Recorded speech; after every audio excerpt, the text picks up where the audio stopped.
Tonight, breaking news, a woman kidnapped at gunpoint, her home raided in Brisbane South. A major development in the Kefu home invasion case. 2 teenagers plead guilty. The Gold Coast Mayor concerned cost blowouts could see Brisbane pull the plug on the 2032 Olympics. Barnaby Joyce's explanation for this embarrassing video. Tap and go blow, Queenslanders caught out by costly surcharges. And Margot Robbie's whirlwind Queensland tour, visiting sick children ahead of the ACTRA Awards. Live from Brisbane, 7 News with Sharyn, Ghidella and Max Futcher. Good evening. We begin tonight with breaking news. A woman has been abducted, held hostage and robbed in a terrifying ordeal in Brisbane South. Jordan Bissell is at the scene tonight. Jordan, the woman was taken hostage by 4 men. Good evening. The woman was kidnapped from her home in Ghidella and driven here, as well as being assaulted with a firearm, hit multiple times before a relative handed over money. Neighbours say they heard a blood-curdling scream and a gunshot fired just after 2 o'clock this afternoon. We heard this massive blood-curdling scream. So my husband's come running out of the house to see what's going on, and as he's come running out, we've heard bang, bang, bang, bang. And then he has seen the getaway car just scream down the street. The woman was taken to the Princess Alexandra Hospital in a stable condition with head injuries. Those men were later arrested in Stafford Heights. 3 crime scenes are now being looked at by police. Jordan Bissell with that report. 2 children have admitted to stabbing Wallabies legend Totai Kefu, as well as his wife and children, during a violent home invasion in Coorparoo in 2021. It's a major development in the high-profile case, days out from the trial. Nearing the end of a terrifying chapter after a violent attack at the home of Wallabies star Totai Kefu. Are you relieved? 2.5 years, that's a long time. Do you have anything to say? Kefu's wife Rachel emotional, leaving court today after watching 2 juveniles who stabbed her admit their guilt. With a plea deal struck for lesser charges, downgraded from attempted murder to a malicious act. And Totai Kefu, he beat Tane Randall's tackle. The pair broke into the rugby legend's home in August 2021, stabbing him, his wife and 2 of their children, leaving his family with physical scars and emotional ones. Take it day by day. There's outbursts of crying. One of the offenders, who can't be named for legal reasons, also pled guilty to assaulting youth justice campaigner Ben Cannon, the Kefu family's neighbour who came to help, the ordeal prompting the real estate agent to championing a voice for victims and challenge the government on bringing an end to youth crime. The matter was listed to go to trial on Monday, but the jury has been dismissed. Both juveniles remain in custody and will be sentenced in May. 2 other youths charged over the home invasion are due to be sentenced next month. Rachel Baxter, 7 News. The Police Commissioner has backed calls to revisit the use of GPS trackers on serious young offenders. Tonight we can show you the moment teenagers were arrested for breaking into an MP's home and stealing his car. Scouring backyards, climbing fences and finally closing in. To your right now, dog. Police dog squad, get out now! Show me your hand! Good fella. More in there? This is the moment police track down 5 children accused of stealing cars. One of them, Labor Minister Scott Stewart's, a 15-year-old boy now charged with breaking into the Townsville politician's home. The same weekend, 4 teenagers were charged in Moreton Bay after allegedly stealing a car from Moray Field. The arrests come as new figures reveal the number of children charged with offences increased 6% last financial year compared to the one before. The same increase seen Australia-wide. In Queensland, juveniles made up 13% of all people charged. The government has acknowledged some types of offences have increased, but it also says more recent police data shows crime has fallen in other areas. We've brought in a whole range of tough new measures. That means that you will see more young people being charged. If we were to form government in October, rewriting the Youth Justice Act and doing it this calendar year. Nearly 1 week on from the murder of 70-year-old Vilene White, the Redbank community are determined to see change. Vilene's daughter Cindy hopes there will be more community meetings like this one last night, while residents are continuing to push for a full-time police beat. 16 months ago, it was shut down with no community consultation whatsoever. Vylene's family continue to be surrounded by support. A fundraiser is now planned at the Orion Hotel next week. Vylene Diet's daughter Cindy says she is touched by the community support for her family this week, and they are determined to see something good come from their mother's death. The government confirmed to 7 News today that it has no plans to raise the age of criminal responsibility, despite it still being on the Federal Attorney General's agenda. Meantime, the Police Commissioner has backed the calls from the union to expand the use of ankle monitoring bracelets for children who are charged with crimes. There are currently 6 fitted across Queensland, 3 in Brisbane's north, and then 1 each in the Gold Coast, Toowoomba and Mount Isa. Rosanna Kingson at State Parliament. Ipswich doctors are concerned a group of children seen playing with a bat in an Ipswich park could have contracted the deadly Lissa virus. Anna McGraw, it happened almost a week ago. Well, Max, 4 children were spotted in Queen's Park around 10 o'clock on Saturday morning playing with the animal, which witnesses say displayed symptoms consistent with Lissa virus. Tests done in the area have shown there's the possibility bats in Ipswich carry the rare but deadly disease, and doctors want to find the children so they can be assessed. This bat was on the ground, it was on its tummy, and it was struggling to move. The condition can be prevented with vaccination, and early symptoms are flu-like, including headaches and fevers. Anna McGraw there. The Gold Coast Mayor has revealed he's worried Stephen Miles may pull the plug on the 2032 Olympics and Paralympics if costs continue to balloon. Tom Tate is joining a growing chorus of high-profile leaders who believe the Gabba rebuild isn't value for money. His decision shocked the nation. Then Victorian Premier Dan Andrews pulling out of the 2026 Commonwealth Games due to budget blowouts.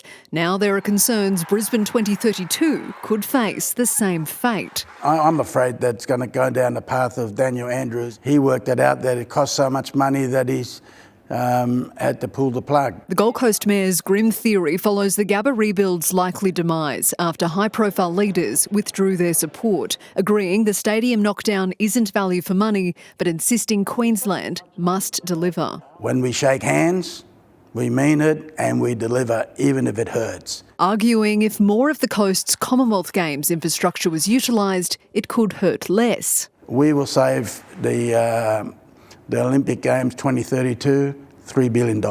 Planning experts agree venues such as Carrara and the Aquatic Centre are strong options, betting former Lord Mayor Graham Quirk's review will recommend a Gabba refresh rather than a rebuild, adding the risk of a cancelled Games is there, albeit slim. I mean, it's always a possibility. I think pulling out of the Olympics would do substantial reputational damage, so I think that's unlikely. Meanwhile, Brisbane Arena, another major games build, could also be in doubt, with an analysis of the project reportedly finding it would cost nearly $1 billion more than it would return. Former Premier Peter Beattie has also weighed in, backing Suncorp Stadium, redeveloped by his government as a genuine alternative to host games ceremonies. I want to see a great legacy from a transport perspective. The review's underway on the stadiums. Stop the ruse and just get on with delivering generational infrastructure. With 8 years to go. And Sally Geit joins us in the studio now. And Sally, Callide Power has been hit with legal proceedings. Sharyn, after the catastrophic failure at Callide C Power Station almost 3 years ago, the energy regulator is hauling Callide Power Trading to federal court. The regulator alleges Callide breached national electricity rules by failing to comply with performance standards. It's not the first time this issue has ended in the federal court, with a judge last month ordering a special investigation into the explosion. Callide Power Trading says it will work cooperatively with the regulator to resolve this matter. All right, Sally, thank you. Reserve Bank Governor Michelle Bullock has given the clearest indication yet of when interest rates might be cut. Some economists are predicting there could be relief for homeowners in a matter of months. Taking over the hot seat isn't easy. Neither is getting into it. In her first appearance before the Economics Committee as Governor, Michelle Bullock's message: at the moment, we're reasonably comfortable but we need to be very alert. With inflation falling faster than expected at 4.1%, heading towards the Reserve's target band of between 2 and 3. The question, when will it start cutting interest rates? Do we have to be in the band at 2.5% before we think about doing that? No, I don't believe we do. Changes in official rates take about 6 months to have full effect. Just as the RBA increased them quickly to stop inflation going too high, it might now cut them sooner to ensure inflation doesn't fall too low, seeking what it calls a soft landing. As long as it's around that 3 to 3.5% mark, I'd say that they would be more likely to cut. And when could that be? At this point, I'd say it would be about May. Although opinions on that do vary. We think that the Reserve Bank will be at that point to cut rates in September. Michelle Bullock told the committee the changes to the Stage 3 tax cuts won't be inflationary changes, now supported by both sides of politics. They're still fighting about it though. The difference between us and the previous plan is that we haven't left people behind. We don't say, oh, you're earning under $45,000, you don't deserve $1. The Prime Minister said his word is his bond, and he promised on 100 occasions that he would support the Stage 3, but he broke his promise. He's destroyed his credibility. Both sides digging in. And Mark Riley, some embarrassing video of one of our more colourful politicians has emerged. Yeah, no real surprise, Max, that it's Barnaby Joyce in the middle of yet another controversy, this time lying on his back on the footpath after a long night out in the Canberra entertainment district of Braddon. These pictures are circulating pretty widely in Canberra tonight. Mr Joyce told me a bit earlier that he was sitting on a planter box and slipped off while talking to his wife Vicky on the phone and decided to just keep lying on his back and continue the conversation, letting rip with a few expletives, but he said only about himself and what a dill he'd been to slip off the planter box. He says he was unharmed other than a bruised ego, and strangely or not, this will probably just enhance his reputation among his supporters, who know him as an often erratic, knockabout character. Max. Mark Riley in Canberra. Former Wallabies star Curly Beale has been found not guilty of sexually assaulting a woman in the bathroom of a Bondi bar. The result follows a 12-day trial, the jury taking 2 hours to deliberate. I've always maintained my innocence. My family and I have suffered a terrible year, and I'm so glad that the truth has come out. Beale's defence team has now applied for their legal costs to be paid by the New South Wales Department of Prosecutions. The 25-year-old man accused of killing his landlord has faced court in Tweed Heads. Connor Bullis was arrested after police found the body of Donna Barraquette on Wednesday evening. He said that he'd been helping Donna pack up, sort out her house and that, and they had a blue and stuff. That's why it wigged me out, when it all happened. Bullis's family was in court today to support him. His case will be heard again in March. Queen Camilla says King Charles is doing extremely well after his cancer diagnosis. Camilla made the comments as she returned to royal duties, while Prince Harry made a speedy trip back to the US. Ladies and gentlemen, please welcome Prince Harry, the Duke of Sussex. British royalty in Sin City. It's an honour to be with you all tonight. I really love how you stole rugby from us and you made it your own. The star guest at American football's Man of the Year Awards. I'm in shock. That's Prince Harry. After the whirlwind trip to see his father tonight on duty as a celebrity, as Queen Camilla and the Prince of Wales fulfilled royal duties while King Charles is treated for cancer. The weather was bleak even by British standards. Her chopper from Sandringham a no-go. Queen Camilla made the 5-hour car trip to be at this Salisbury Cathedral. I do hope he's managed to do well, Mum. We're all really sad to hear the news. Well, he's doing extremely well under the circumstances, and he's very touched by all the letters and messages. The King attended more than 500 engagements last year. For now, he's staying put at Sandringham. Isolation crucial. Because when you're having cancer treatment of any kind, infection must be avoided. A rock through it all, Camilla was at the hospital every day while the King underwent treatment for an enlarged prostate. Tonight, she was in the spotlight solo. as Princess Anne lightened the mood. You will eat it if I cut it, because otherwise it's just legalised vandalism. Okay? The royals rallying as the King's health battle begins. In London, Ashley Mullaney, 7 News. Russian President Vladimir Putin has given a rare interview with the Western broadcaster. The controversial right-wing commentator Tucker Carlson, who was sacked from Fox News last year. The 2-hour talkfest was broadcast on Carlson's own online network, with most interest, of course, on Ukraine. Why don't you just call Biden and say, let's work this out? What's there to work out? It's too humiliating. The interview and Carlson have been condemned by governments across the globe. Margot Robbie mania is taking over the Gold Coast as the city prepares to host one of the country's biggest nights for film and television. Amanda Abate is at the home of the arts, and Amanda, fans might get to meet Margot there tonight. Sharyn, she is in town for the ACTA Awards, or Australia's Oscars as they're known, which are being hosted here tomorrow night. But very soon there'll be an outdoor screening of the Barbie blockbuster. We did just see Rebel Wilson arrive. She's hosting the awards tomorrow, and there are rumours that the Barbie star herself may make a surprise appearance here, which her fans certainly hope that she will. She may have been snubbed for an Oscar, but look, it is a different story here in her hometown where there's been quite a bit of fuss and fanfare. The Gold Coast's own Golden Girl painting the town pink.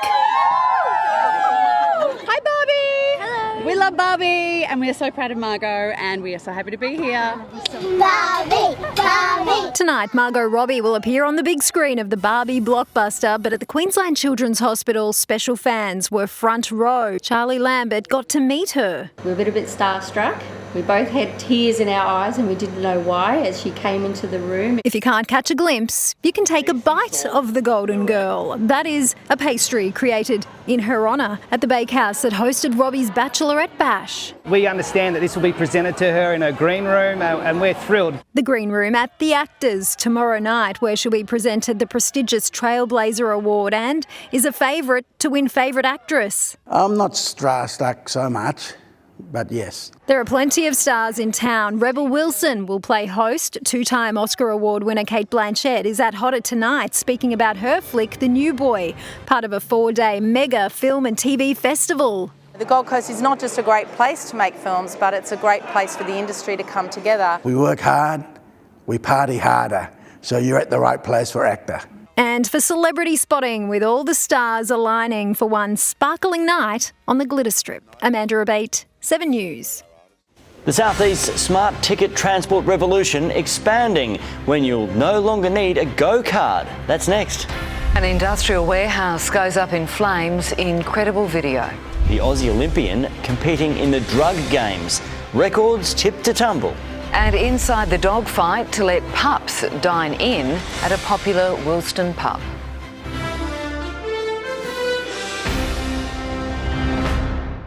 Cannabis GPs, the Australia-wide clinics giving everyone instant access. We spare people a lot of worry and a lot of anxiety. In just 60 minutes, your pain is assessed by specialist doctors, prescriptions written and treatments applied. Made a massive difference. And you don't have to leave home, taking the pain out of getting pain relief on 7 News, coming up.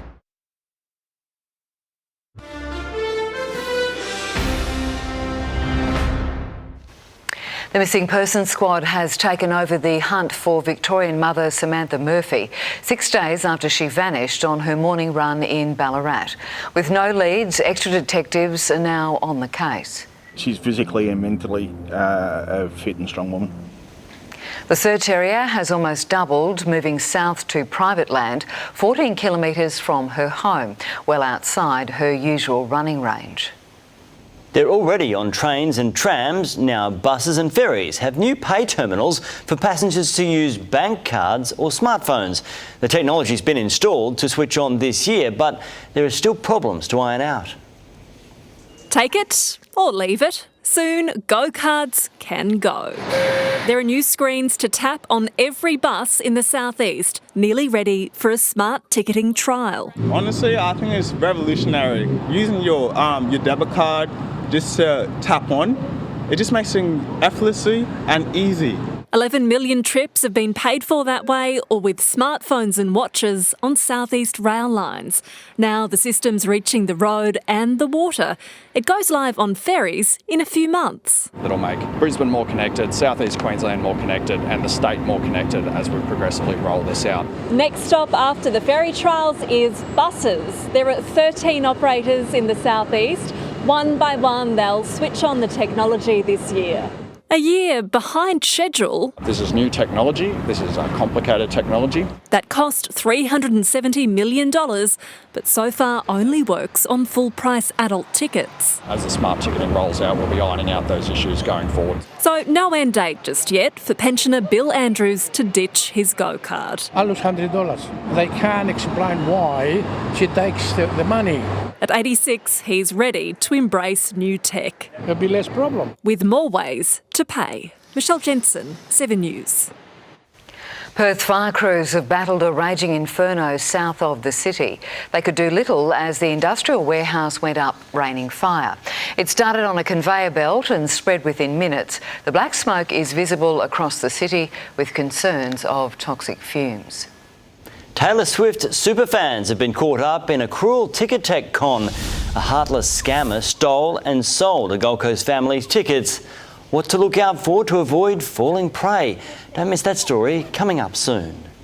Also, southeast Queensland's newest city giving housing hope to thousands. Construction on Warraba begins. All the details next. Alarming near misses on southeast train lines, a driver's emotional plea. Exposing the jaw-dropping costs of tap and go fees. And inside the new super clinics offering instant relief from long-term pain.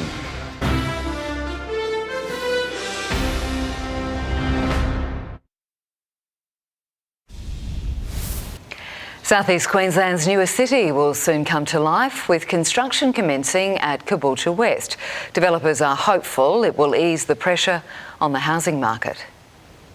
Making a dent in Queensland's housing crisis. It's been over a decade in the working with council. Southeast Queensland's brand new city in Moreton Bay. A city that will house 70,000 people. Lilywood Landings is within the first suburb of Lilywood. What was Caboolture West is now Warraba. The city has space for 30,000 homes to combat the state's growing pains. We've got estimates around 240 people a week for the next 25 years going to be moving to the city of Moreton Bay, so they need homes to live in. And of course, the more private dwellings you provide to the market, that will put downward pressure as well. Warraba is currently made up of 5 suburbs: Lilywood, Wagtail Grove, Greenstone and Carimbia, expected to be as big as Mackay. In 12 months' time, we'll have a display village here with 30 lots, 30 new homes where people can come and see cutting-edge design. It'll be at least 5 years before the first homes here at Lilywood Estate are built, with plans also including service stations, local shops and childcare. It's a 40-year project, although I think we're all in agreement we think it'll be a lot quicker than that. Affordability is a focus too, with land and house packages starting at just $300,000. We obviously increased our first home owners grant recently, and that's aimed at for new builds. So of course this could certainly be an area where people could look at and possibly call home. Anna McGraw, 7 News. Australia's next generation of air combat will be powered by artificial intelligence. The federal government today announcing plans for a fleet of homegrown unmanned killer drones called the Boeing Ghost Bat. They'll be the first of their kind in the world. It is vital for us to be investing in this sovereign capability in Australia so we understand the technology and we can move rapidly towards it. Boeing is racing to have it ready for commercial production in 2 to 3 years. US President Joe Biden has been forced into a fiery defence of his memory and mental capacity. The 81-year-old called an extraordinary news conference which only seemed to make things worse. It's been the president's elephant in the Oval Office. My memory is fine. Today, his age erupted as an issue. A special counsel investigating documents Mr Biden kept after he finished as Vice President, recovered years later, some in his Delaware garage. The report largely clears him. That no charges should be brought against me in this case. Special Counsel Robert K. Herr concludes the case involved serious risks to national security, but Joe Biden likely forgot he had the documents. No criminal charges are warranted. Mr. Biden would likely present himself to a jury, as he did during our interview with him, as a sympathetic, well-meaning elderly man with a poor memory. For any extraneous commentary, they don't know what they're talking about. It has no place in this report. Upset at claims he couldn't remember the year his son Beau died. I don't need anyone to remind me when he passed away. Defiant, and then a simple mistake, confusing the president of Egypt with the president of Mexico, Sisi. Ahead, 9 punishing months before Americans elect their next president, during which Joe Biden must convince them he can do the job right through until he's 86 years old. In the United States, Tim Lester, 7 News. A Queensland train driver has spoken out about the haunting moment he almost hit someone trespassing on the tracks. Data shows the number of people dicing with death is continuing to grow. In 27 years on the job, Rodney Young has seen it all. You sort of think, man, why are you so silly? He was driving this train in Moray Field, narrowly missing a man tempting fate on the tracks. So you're hitting the horn, you're putting your brakes into full service, and you know you're not going to stop. Then the nerves set in and the body starts shaking because, one, you don't know whether you've got someone or you've missed them. For drivers, hitting someone is a fear that's all too real and is showing no signs of slowing down. Last year, there were more than 4,000 cases of trespassing on the South East network, up from 2022, and nearly 1,000 more than 2021. As simple as people trying to take shortcuts, rushing for a train. They might be trying to retrieve items from the track. Wynnum Central recorded the most trespassing cases with 182. Loganlea also had more than 100, with Murray, Lyndham and Kingston also making the list. Well, if the train doesn't catch you, the cameras certainly will. There are more than 12,000 security cameras on the South East network, meaning if you do trespass, you will be found and you will be fined. On-the-spot fines of over $300. Or you can face criminal prosecution. Stay off the tracks, heed the warnings, and it won't be a problem. To save yourself 5 seconds, within that 5 seconds, your life's gone. Ned Balm, 7 News. Former Australian Olympian James Magnussen has become the first athlete to commit to competing in the Enhanced Games. The controversial sporting competition allows participants to take performance-enhancing drugs. The 32-year-old will be aiming to break the 50-metre free world record to win $1.5 million. Started off a little bit tongue-in-cheek, but now it's grown wings. The Games will begin in December. Queenslanders caught out by sneaky tap-and-go surcharges. Coming up, how much shoppers are being stung. Police commandeer an e-scooter to catch a runaway thief. Swifties targeted in a cruel online hack attack. The warning to fans. And protesters take to the beach to fight a proposed bikini ban.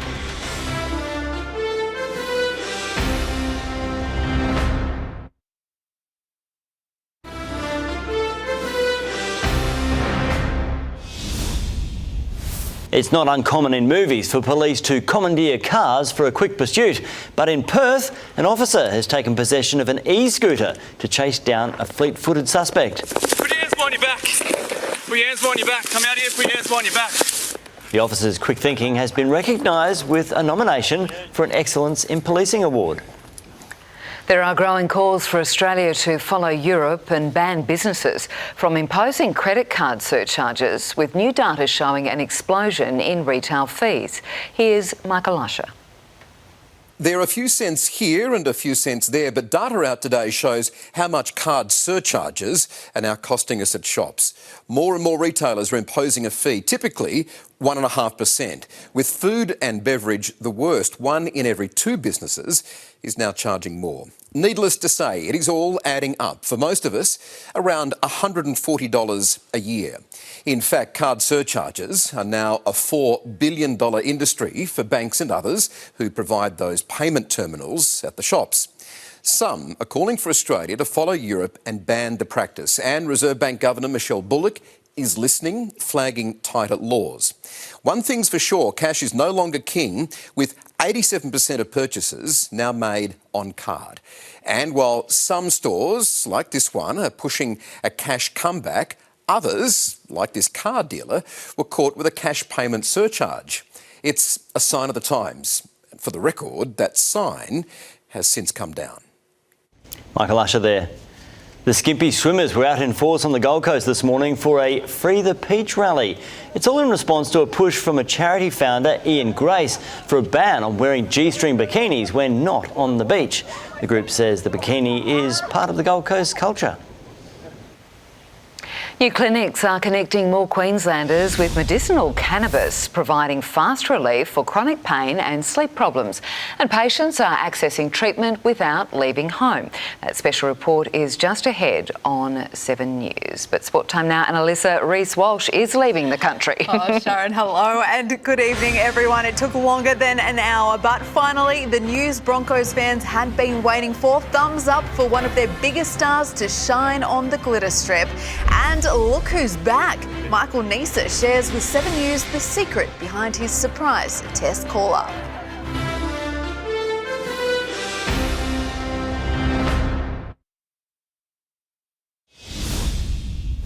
The Broncos are breathing easier tonight. Star fullback Reece Walsh is set to shine on the glitter strip, granted his US visa.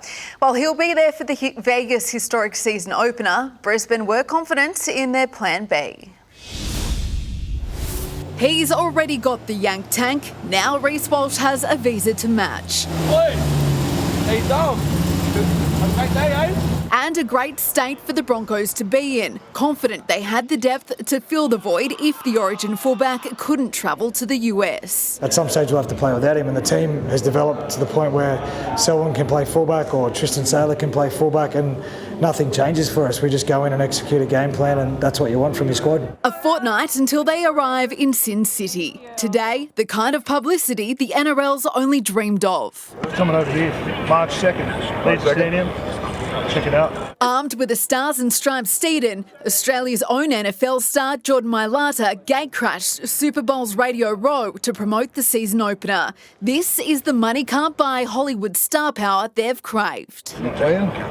Not anymore, man. Play for the Birds. I'm sure sound like that. Very grateful for the NRL. I'm never going to wash his hand ever again. I can't dip you up. I'll touch it. I want to touch it. Are you kidding me? It's just a regular guy, man. You know, he's down to earth, man. Just let him be. Did he feel like... Oh my God! A promising player in South's under-20s before heading to the States. This time last year, Mailata was preparing to play in the Super Bowl for the Philadelphia Eagles. You know about rugby league? That's rugby. It's rugby league. Dude, this is an awesome opportunity to grow the game here in America. Folks don't have to go down under to watch the game now. Down under is coming up and over, so you guys can see it. Rugby league ready to rock and roll.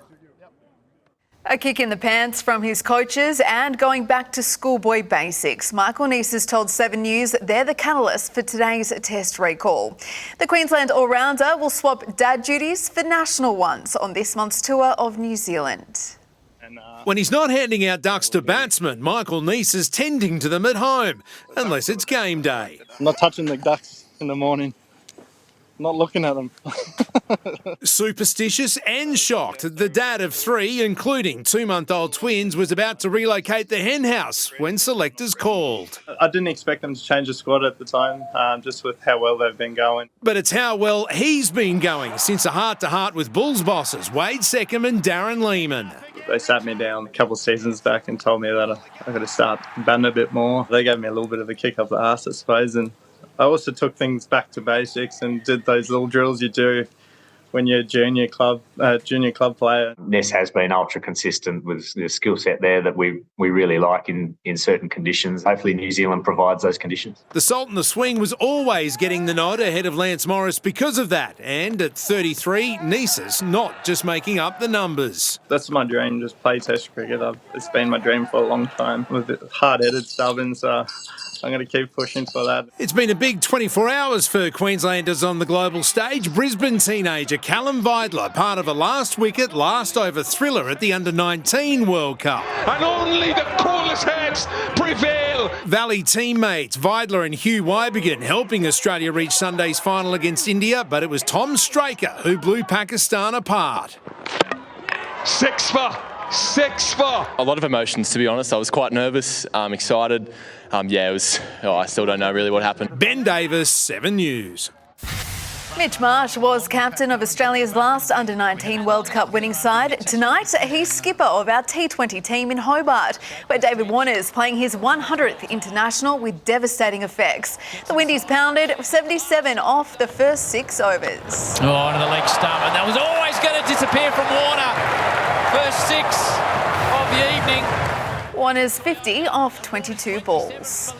The Lions promised to mix things up this year, and they've delivered at this evening's intra-club hit-out, throwing up a left-field option to replace Jack Gunston, with Triple Premiership legend Jonathan Brown watching alongside former Brisbane footy boss, now Saints recruiter Gubby Allen. Darcy Gardner was moved from defence to attack. And now to be able to play and build the relationships that they've been sort of practising at training, get a look at different positions, trial a few different things, and get into it. Lachie Neale's been given the night off, attending a wedding in Adelaide. The Opals are almost assured of returning to the Olympics in Paris. With 42-year-old Lauren Jackson back in action, Australia came from 3 points down late to beat host Brazil 60-55 in their qualifying tournament opener. They are standing in Belém. George puts them back in their seats. Germany and Serbia are to come, 3 of 4 teams to qualify. Masters champ John Rahm might be in for a shock when he arrives in Adelaide to play the Live tournament from April. I have yet to meet an Australian who's not nice, so I'm really looking forward to going back to Australia. The big Spaniard's still adjusting to golf but louder, with testy moments in a 2-under start in Las Vegas this morning, 5 behind Paul Casey and Harold Varner. And Sharyn, that is sport. All right, thanks, Alissa. Well, time to check finance now with Angela Cox. And Ange, how did investors react to what the RBA boss told Parliament? They didn't seem too rattled by what she had to say, the ASX closing 6 points higher. Building materials company Boral stocks surge on massive profit growth. Also gains in the tech, communications and healthcare sectors. Energy and mining were down, particularly uranium stocks. The Aussie dollar fell against the greenback, buying below 65 US cents. Gold is also down. And more evidence today that Australians are struggling to afford much more than the essentials. Household spending has dropped to its lowest rate since February 2021, up by just 2.3% through the year to December. Discretionary spending is down more than 0.5% on this time last year, led by dips in spending on recreation, goods, furnishing and household equipment. Angela Cox with that finance report. A 9-year-old Gold Coast girl's dream of seeing Taylor Swift perform live has been ripped away by cruel scammers. They hacked into the family's Ticketek account, ruining their planned trip. 9-year-old Indy was counting down the days to see Taylor Swift at the MCG. They say she was in on occasion, pacing the rocks down and out of the midnight sea. But her family's dream holiday to Melbourne is in tatters after scammers hacked their account and resold their seats on Ticketek Marketplace. We got the tickets, they were so hard to come by, and then for them to be taken away a week before is, you wouldn't dream of it. I meant to tell her that she's not going. They say they've been fleeced out of $310 tickets. All my details had been changed, so our last name had been changed to the person that got in and sold the tickets, his bank details, his card details, BSB account number, and they're just gone. Cybersecurity experts say there are some simple ways to avoid being caught up. Try and actually change your password immediately. See if you can actually shut down that account to prevent any further activity happening. But the second is always to really quickly be able to get in touch with your financial institution. Ticket Tech have told 7 News they're dealing with thousands of queries relating to fraudulent tickets or other scams, and will set up customer service pop-up stores at each venue the Wednesday before each show. A bit too little too late. We fly from Gold Coast to Melbourne in a couple of days and we're essentially flying with no tickets now. The Taylor takeover is in full swing as organisers race to get the G ready for next Friday night. Cold comfort for the now ticketless Little Indy. Tyra Stowers, 7 News. The Brisbane Brewery is fighting for the right to keep pups at the pub. Archer Brewery in Wilston has launched a petition to allow venues to choose whether they allow dogs inside. It comes after a complaint resulted in council banning their namesake, Archer, the Border Collie, from being allowed inside the brewery. So far, more than 1,000 people have signed the petition. It's quick access to instant pain relief. After the break, how more Queenslanders are accessing medicinal cannabis without leaving home. And a few showers just starting to move up the coastal areas here on the Gold Coast. All your weekend weather is next, everybody.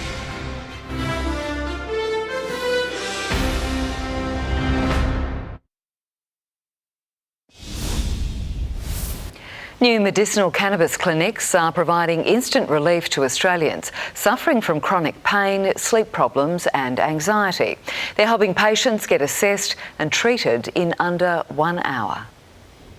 38-year-old Hayley Menz suffers from crippling anxiety that stopped her from leaving her home. Normally I wouldn't be able to stand here talking to you or anybody. Just with my anxiety, I'd be a shaking mess. 2 months ago, on the advice of her doctor, she started taking medicinal cannabis. That's made a massive difference. Using the Can I Help telehealth clinic, she was assessed by a nurse and a specialist doctor, written a prescription and had her treatment applied all within 1 hour.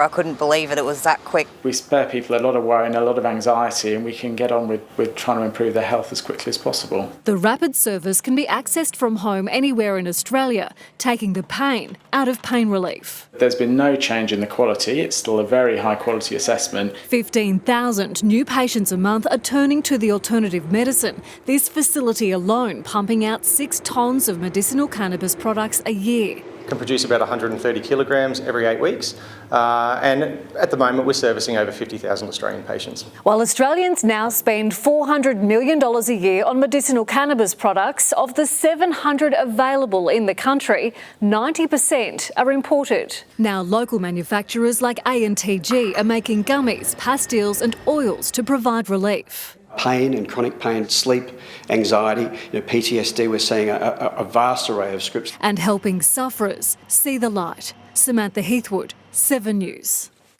Weather now, here's Paul Burt. Thanks for that, Maxie. Hello, everybody. A few showers just starting to fall here on the Gold Coast at the moment. Expect more throughout the evening and into tomorrow across the southeast. Temperature-wise today, highs of 28 degrees across the coastal regions and in the city. 21 degrees overnight, highs of 29 for Ipswich. To the charts now. You can see that trough system pushed off central and northern New South Wales. We've got that high deep in the Tasman, driving up stiff southeast trade winds. That's blowing that moisture onto the coast, hence the reason for that shower activity. Also a high deep in the southern bight. That's bringing clearer skies under the influence of that high pressure ridge, but very dry and hot weather to, of course, Perth. 41 again tomorrow, very similar to what they had today. Partly cloudy for Melbourne and 27, cooler 23 for Canberra, a couple of showers and 28 degrees for Sydney, 21 tonight. Back to tropics now, a couple of showers set for Cairns and 32 degrees, then clearing up as we head into towns all through to Mackay, 24 to 32 there. And similar for Rockhampton all the way through to Bundaberg and Gladstone, highs of 32 and 33 degrees. A couple of showers pushing through around Gympie, 22 to 30 degrees, similar for Toowoomba, 19 to 26. And possible storm out in the west for Roma and 32. Back home now, we're going to see a couple of showers pushing through. Early morning shouldn't be too bad, but the showers will creep in mid-morning for sure. By mid-afternoon, they start to break up again. Highs of 29 degrees around the Sunshine Coast, down to 23 overnight, 23 to 28 for the Gold Coast, 21 to 29 for Ipswich, 22 to 28 for Caboolture. Good evening up there. On the water, southeast winds 25 knots, seas 1.5 metres in the city. 22 this evening, highs at 29. If you've got an issue with your air conditioner leaking, put it on humidity up to about 24 degrees, drop the 18. You'll find you'll stop those leaks. Had it happen to a lot of people. Looking ahead though, highs of 29 to 30 degrees leading into Sunday and Monday with a few showers. Now for Ipswich, very similar. Showers set for Sunday into Monday. Not a lot though. Highs of 30 and 31 degrees, 21 overnight. Gold Coast, a few showers Sunday, Monday as well. 22 to 28 the average. Clearing on Tuesday. Sunshine Coast showers staying till Tuesday. 22 to 29 before breaking. Let's check the waterways for tomorrow, everybody. On the surfing scene, if you're keen to have a crack, try around Alex outside Points of Noosa National, Balling Pot, Granite Tea Tree, all working well. And of course the inside areas there. But nonetheless, those open stretches way too effective, especially around top end of Sunshine due to that stiff southeasterly breeze. Now water temp 26 degrees. Gold Coast, southern end around Snapper through to Greenmount and Rainbow into Kirra, and also try around Burleigh. That'll be your best bet. Northern end, out of control. Swimmers stay between the flags. Fishing-wise, loads of mulloway on the reefs, but you won't be getting out there till next Wednesday. Thank you for that, Sea Pro. Try the inner nearings around the Cottons and also down the Gold Coast and around Cotton Tree. Some beautiful whiting at the moment. And team showers set for tomorrow, and of course patches of sunshine. That means high humidity and a muggy start to the weekend. So the air conditioners are going to be needed. Thanks for that, Bertie. That's all from us this Friday. Thanks for your company. Updates throughout the evening, but for now, from all the team, have a good night. Good night.